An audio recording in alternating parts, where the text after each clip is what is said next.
ಬಂದು hi hello welcome to my YouTube channel. ಇವತ್ತು ವೈಕುಂಠ ಏಕಾದಶಿ ಇರೋದ್ರಿಂದ ಮನೇಲಿ ಬೇಗ ಆಯಿತು, ಎಲ್ಲ ಪೂಜೆ ಎಲ್ಲ ಮುಗಿಸಿದ್ದಾಯಿತು.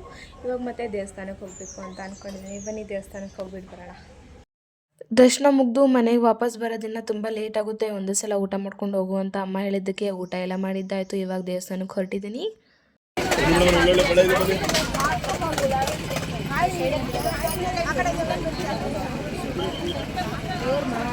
ಅಂತೂ ಇಂತೂ ದೇವಸ್ಥಾನಕ್ಕೆ ಬಂದಿದ್ದಾಯಿತು. ಜನ ಎಷ್ಟೊಂದಿದ್ದಾರೆ ಅಂತಂದರೆ ಇಲ್ಲಿಂದ ದೇವಸ್ಥಾನದಿಂದ ಏನಿಲ್ಲ ಅಂದರೂ 1 ಕಿಲೋಮೀಟ್ರಷ್ಟು ದೂರ ಕ್ಯೂ ನಿಂತಿದ್ದಾರೆ. ಅಷ್ಟೊಂದು ಜನ ಇದ್ದಾರೆ.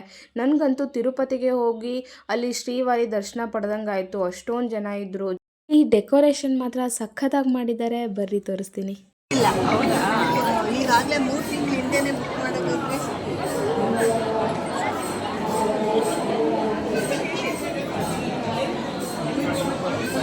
ಇದು ವೈಕುಂಠ ಏಕಾದಶಿ ಆಗಿ 15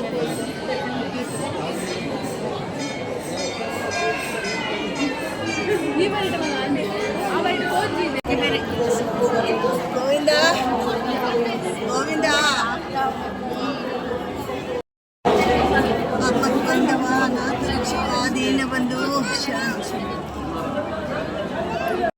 ಈಗ ಆಯ್ತು ಕಣ. ಇನ್ನೇ ಒಳಗಡೆ ದೇವಸ್ಥಾನ ಒಳಗಿದ್ದೀನಿ.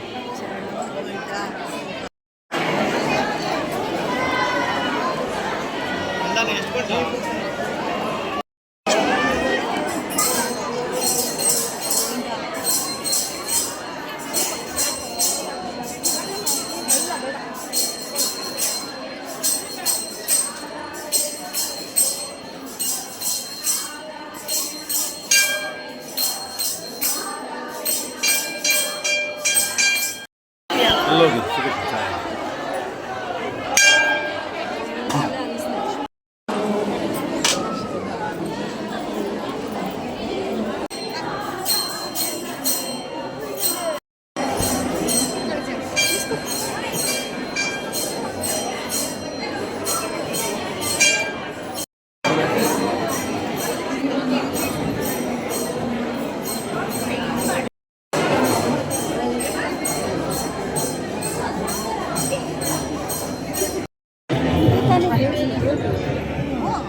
ಇವಾಗ ವೆಂಕಟೇಶ್ವರ ಸ್ವಾಮಿ ದೇವಸ್ಥಾನದಲ್ಲಿ ದರ್ಶನ ಮಾಡಿದ್ದಾಯಿತು. ಮತ್ತು ಇವಾಗ ಅಲ್ಲಿಂದ ಮಹಾಲಕ್ಷ್ಮಿ ದೇವಸ್ಥಾನಕ್ಕೆ ಬಂದ್ವಿ. ಆ ದೇವಸ್ಥಾನದ ಪಕ್ಕದಲ್ಲೂ ಇವಾಗ ವೆಂಕಟೇಶ್ವರ ಸ್ವಾಮಿ ಅವರ ವಿಗ್ರಹ ಇಟ್ಟಿದ್ದಾರೆ. ಅಲ್ಲೂ ಸಹ ಡೆಕೋರೇಷನ್ ಎಲ್ಲ ತುಂಬ ಚೆನ್ನಾಗಿ ಮಾಡಿದ್ದಾರೆ.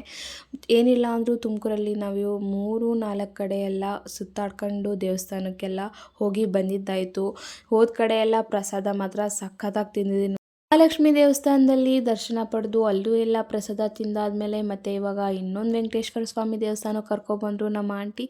ಅಲ್ಲೂ ಸಹ ನಾವು ದರ್ಶನ ಪಡೆದಿದ್ದು ಆಯಿತು, ಅದ್ರ ಜೊತೆ ಸರಿಯಾಗಿ ಪ್ರಸಾದ ತಿಂದಿದ್ದು ಆಯಿತು. ಅಲ್ಲಿಂದ ಮತ್ತೆ ಇನ್ನೊಂದು ವೆಂಕಟೇಶ್ವರ ಸ್ವಾಮಿ ದೇವಸ್ಥಾನಕ್ಕೂ ಸಹ ನಮ್ಮ ಆಂಟಿ ಕರ್ಕೊಬಂದರು. ಇನ್ನೊಂದು ದೇವಸ್ಥಾನಕ್ಕೂ ಹೋಗೋಣ ಅಂತಂದರು. ಆ್ಯಕ್ಚುಲಿ ನಮ್ಮ ಅಮ್ಮ ಮನೇಲಿ ಒಬ್ಬರೇ ಇರ್ತಾರೆ, ಅವ್ರನ್ನ ನೋಡ್ಕೊಳ್ಳೋರು ಯಾರೂ ಇಲ್ಲ, ಸ್ವಲ್ಪ ಹೆಲ್ತ್ ಸರಿ ಇಲ್ಲ ಅಂತ ಹೇಳಿಬಿಟ್ಟು ನಾನು ಅಲ್ಲಿಂದ ಮತ್ತೆ ಬಂದುಬಿಟ್ಟೆ. ಇದೇ ಲಾಸ್ಟ್ ದೇವಸ್ಥಾನ ನಾನು ಹೋಗಿದ್ದು. ಇಲ್ಲೂ ಸಹ ದರ್ಶನ ಪಡ್ಕೊಂಡು ಅಲ್ಲಿಂದ ಅವರು ಅಲ್ಲಿ ಪ್ರಸಾದ ಕೊಟ್ಟರು. ಆಮೇಲೆ ಪ್ರಸಾದ ಸಹ ತಿನ್ಕೊಂಡು ಅಲ್ಲಿಂದ ಬೇರೆ ಕಡೆ ಹೋಗೋಣ ಅಂತ ಆಂಟಿಯವರು ಹೊರಟರು. ಆದರೆ ನಾನು ಅವ್ರ ಜೊತೆ ಹೋಗಲಿಲ್ಲ, ಮನೆಗೆ ಬಂದೆ. ಅಲ್ಲಿಂದ ಪುರಿ ಬೇರೆ ತೊಗೊಬಂದೆ ನಾನು. ನೋಡಿದ್ರಲ್ಲ, ಇವಾಗ ಪುರಿ ತೋರಿಸ್ತಾ ಇದ್ದೀನಿ ನಾನು ನಿಮಗೆ. ಅಲ್ಲಿನ ದೇವಸ್ಥಾನದಿಂದ ತಂದಿದ್ದ ಪುರಿ ಇದು.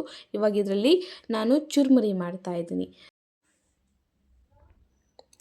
ನೋಡಿದ್ರಲ್ಲ, ನಾನು ಇದರಲ್ಲಿ ಟೊಮ್ಯಾಟೊ, ಹಸಿಮೆಣ್ಸಿನ್ಕಾಯಿ, ಈರುಳ್ಳಿ, ಮೆಣಸಿನ್ಕಾಯಿ ಪುಡಿ, ಧನಿಯಾ ಪುಡಿ, ಒಂಚೂರು ಉಪ್ಪು ಎಲ್ಲ ಹಾಕಿಬಿಟ್ಟು ನೀಟಾಗಿ ಕಲಿಸ್ಕೊಂಡಿದ್ದೀನಿ. ಮತ್ತು ಇದಕ್ಕೆ ನಾನು ಅಲ್ಲಿಂದ ತಂದಿದ್ದ ಪುರಿನ ಸಹ ಬೆರೆಸಿದ್ದೀನಿ.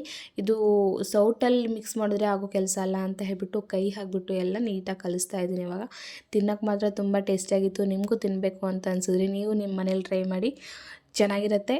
ತಿಂದು ನೋಡಿ, ಸಖತ್ತಾಗಿತ್ತು ಮಾತ್ರ ಪುರಿ. ಎಲ್ಲ ನಾನೇ ತಿಂದುಬಿಟ್ಟೆ. ಇದರಲ್ಲಿ ಮುಕ್ಕಾಲು ಭಾಗ ನಾನೇ ತಿಂದಿದ್ದು, ಇನ್ನು ಕಾಲು ಭಾಗ ಮಾತ್ರ ನಮ್ಮ ಅಪ್ಪ ಅಮ್ಮ ತಿಂದಿದ್ದು.